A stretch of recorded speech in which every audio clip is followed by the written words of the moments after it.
What's up, everyone? Welcome to another episode of Down Once More. Matt here, and welcome to episode 101 of Down Once More. So last week was officially the 100th episode of the podcast on podcast feeds, and this week I thought we maybe weren't going to get episode 101 out.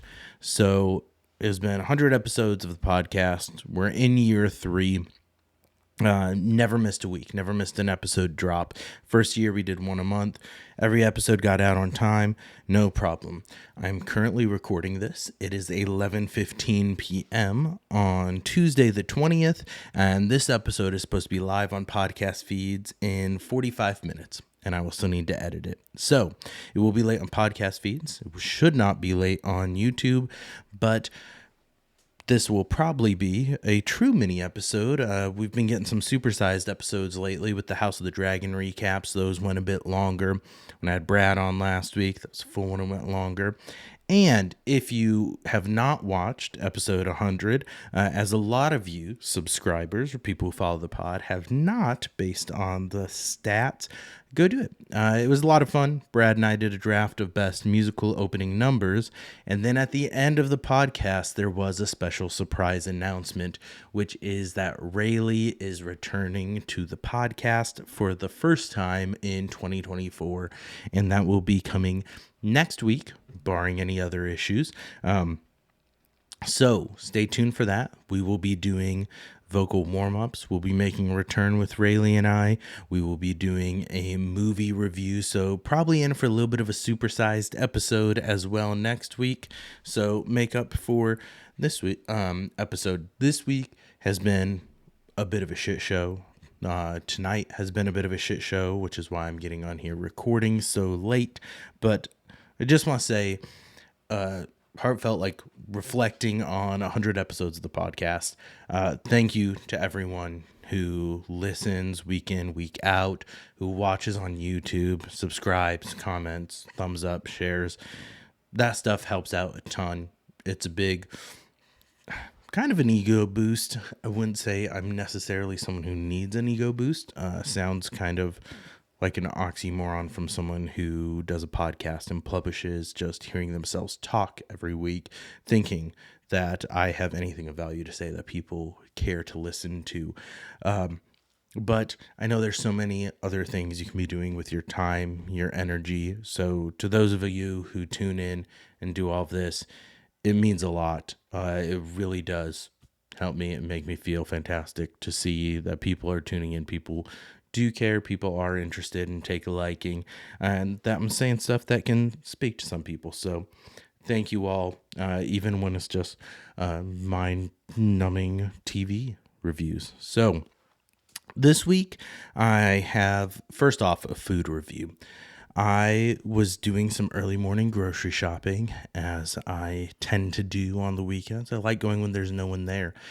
Contrary to popular belief, I am an introvert and not really a people person. So when I can avoid people as much as possible, that is my preferred method of doing things. So I like to go grocery shopping at like 6:30 a.m. on Saturday or Sunday. So I saw something that intrigued me that I was not aware of before. And this was the good old cupo noodles, ramen noodles, that was some campfire s'mores flavor. Now in my head, did I think this was going to be good? Not even a little bit. But I had morbid curiosity, and I needed to find out what this was, what this intriguing snack could be, would be. So I bought it. I tried it. Would not recommend. Not even a little bit. I think I'd maybe give it a 2 to 3 out of 10. It was awful. It looks like when you peeled back the layer, it looked like you just had that block of ramen sitting there, and you dumped hot chocolate mix on top of it that had those mini marshmallows, and then just some chunks of graham cracker, which all of it just melted and turned into just like a gooey amalgamation with the noodles. And it was like, this is something that my brain is telling me should not be sweet, and it definitely shouldn't be. It was cloyingly sweet. It was awful. Would not recommend. But in better news, this weekend, I went to a show that made high school me and current me very happy at one of the small venues here in my town. The Red Jumpsuit Apparatus was coming, which, if you're not familiar with the Red Jumpsuit Apparatus, you're either too young or too old. I don't know what you're doing on this podcast, but you should check them out. They had two big songs that came out on their debut album in 2006, I believe it was, and that is Face Down and Your Guardian Angel. Your Guardian Angel is more the acoustic kind of heart-wrenching song. Face Down is a little more emo, punk rock song, anthem, if you will. And those were their two main hits. And I love those songs. Those songs were on heavy rotation for me during high school days and still make it to playlists now. And I saw they were coming here to town, a small venue that fits a few hundred max. And I was surprised. I'm like, one, that they were still touring. They've been a band for, I think, 21 years now. And like I said, their debut album came out, and I believe it was 2006 is when their Don't You Fake It album came out. A fantastic album, front to back. Highly recommend it if you haven't checked it out. And so got tickets, went to the show. I get there. Now, of course, they got three opening acts that are all like local bands. And the show starts at 6:30 with the opening bands. There are maybe 40 people there when it kicks off. And it's on a Saturday night. It's not like there's people who are late because they're coming from work or anything like that. They only had the floor section open and then some reserved tables directly behind that.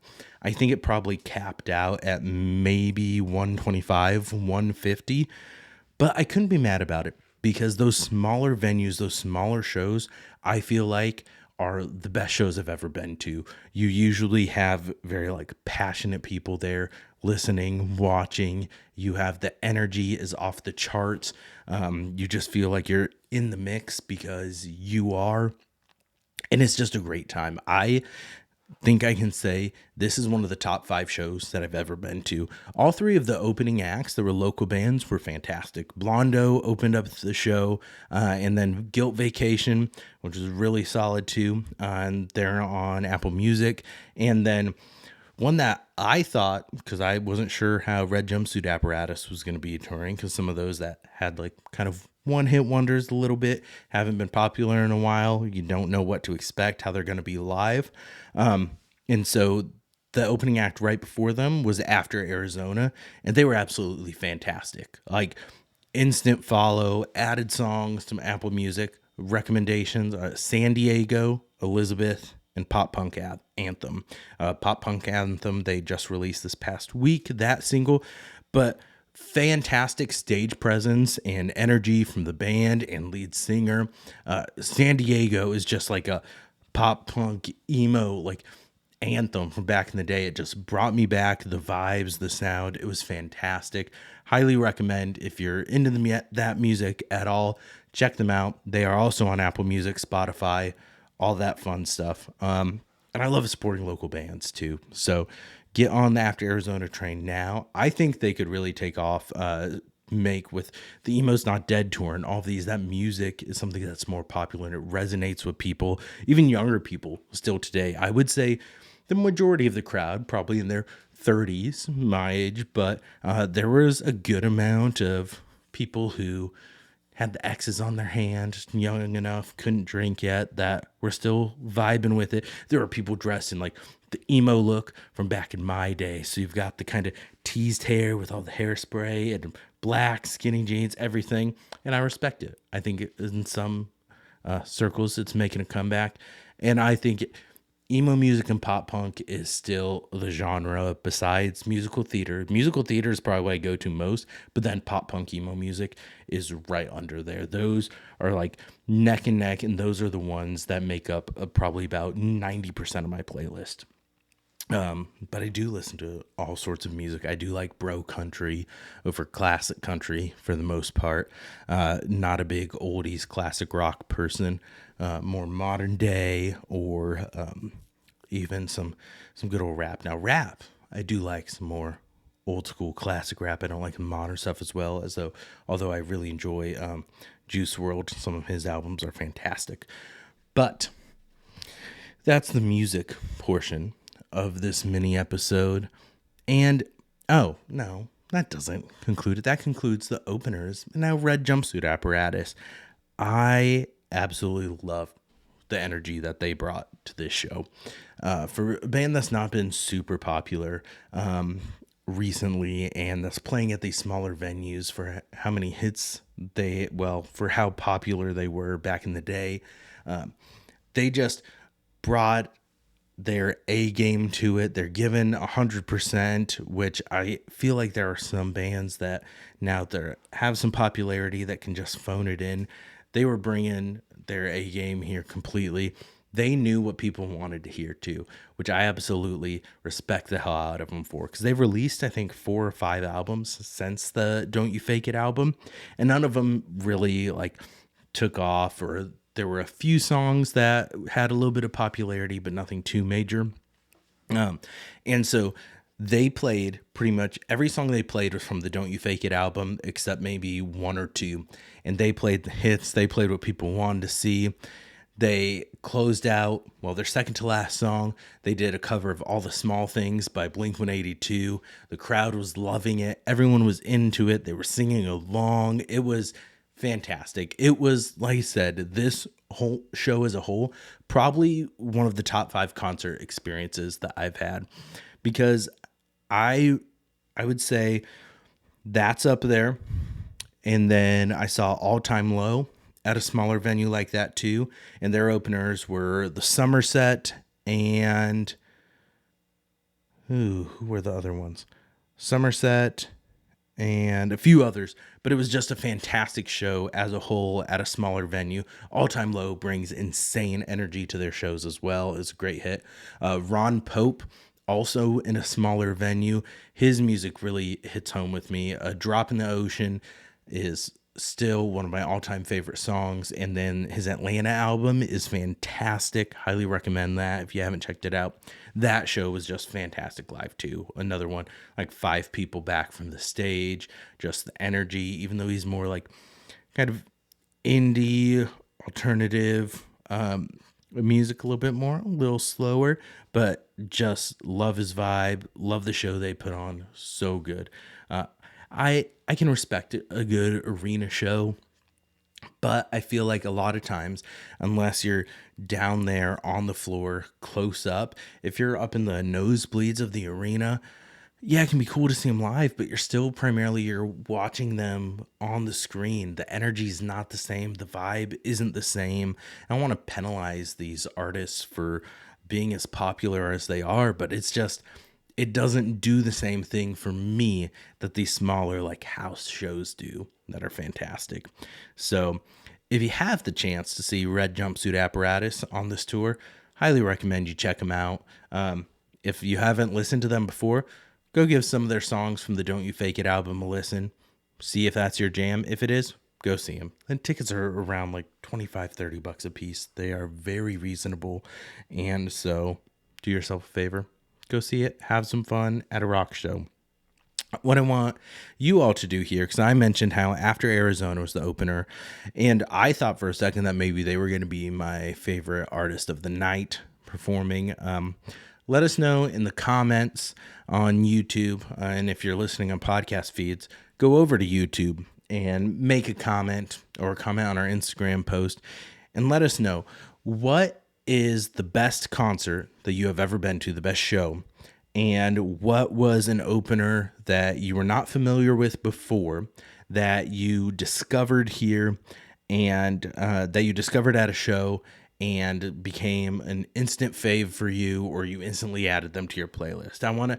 Let's foster this growth and help evangelize and give people some other avenues and music to check out in the comments below. So go do that. That is your mission. I'm going to wrap it up there. We're going to do a true mini episode this week because it's been a hot minute since we've done one, and I don't have any other big announcements, reviews to do. That's not true. I'm going to add something here. This weekend, I watched Furiosa, a Mad Max saga, starring Anya Taylor-Joy, Chris Hemsworth, directed by George Miller, who did the original Mad Max, and then Mad Max Fury Road with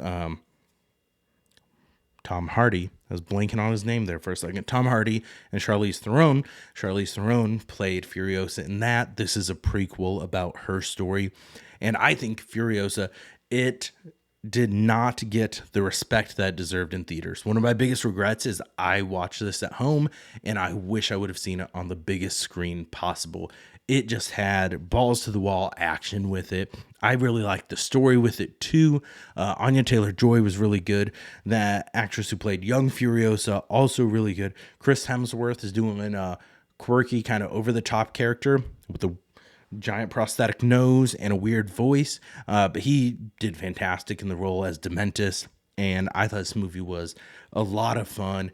George Miller has a very unique and specific style to his, with it's very bright and colorful. I saw people comparing the color palette of Furiosa in Dune 2, both which primarily take place in the desert, and different people gravitate to different things. But George Miller's eye and his directorial style is perfect for this kind of movie and the action that it encompasses. I do always appreciate he did his black and chrome versions of it. He did it with Fury Road, and I believe there's one released for Furiosa as well, which Furiosa is now streaming on Max, so you can check it out there if you don't want to pay to rent it. So go do that. Watch Furiosa. Do yourself a favor. And we got some Long Legs will be coming to streaming at the end of this month. Not streaming, I apologize, on digital. That's a thriller that intrigues me, that I really want to see. Alien Romulus has released in theaters, and I really want to see that. I've been seeing mixed reviews about it, but Fede Alvarez, I feel like he's a fantastic director. I feel like he's going to do, it looks like he's captured kind of the aura of the original Alien, going back to the horror roots on that. So I'm really excited about that, hoping to see that in theaters. If you're listening to this episode on Monday, or not Monday, holy shit, Wednesday the 21st when it comes out, I will be going tonight to go see Marilyn Manson and Five Finger Death Punch. So I'll be honest, neither one of these bands are ones that I really listen to. I have since we got tickets. My wife is a big Five Finger Death Punch fan. That is why we are going. And she's always wanted to see them live. And so that's what we're going to do. Marilyn Manson just happens to be who is touring with them. I've listened to Five Finger Death Punch since then. Love their sound, powerful voice. Excited for the show. I think it's going to be a great show. Marilyn Manson, my familiarity with him is from the Reliant K song about Marilyn Manson ate my girlfriend. And so always growing up, like Marilyn Manson, devil worshiper. Could be. We'll see. And the Marilyn Manson was also featured in Californication, one of my favorite Showtime series starring David Duchovny. Marilyn Manson is in, I think, season 5 of that with Tim Minchin, another favorite of the pod, writer of the music for Matilda the musical, and fantastic comedic songs such as Thank You God and The Good Book and the Pope song. So some great Tim Minchin ones. If you don't get offended easily, go check out those songs. And now I think that is what is actually going to do it for the podcast this week. A true mini episode, as I said. Thank you all for bearing with us. Hopefully we're going to have a little bit of a supersized episode coming to you next week. Oh, and I'll give one plug. If you're a wrestling fan, professional wrestling fan, AEW All In is this Sunday, August 25th, from Wembley Stadium in the UK on. You can get the pay-per-view. I think they're doing YouTube pay-per-view again, and Bleacher Report, all sorts of fun stuff there. AEW All In, fantastic match card there. Most excited for the Daniel Bryan and Swerve Strickland championship match for the World Championship title. Should be a fantastic match. And so there's that plug. I'm plugging it, but I don't even know if I'll get a chance to watch it. But stay tuned, everyone. thank you all again. Thank you from the bottom of my heart for tuning in for 100 episodes of Going Down. And here's to hopefully 100 more. This is episode 1 heading to 200. So here we go. Thank you all. Have a fantastic week. And don't forget to go down once more. Later.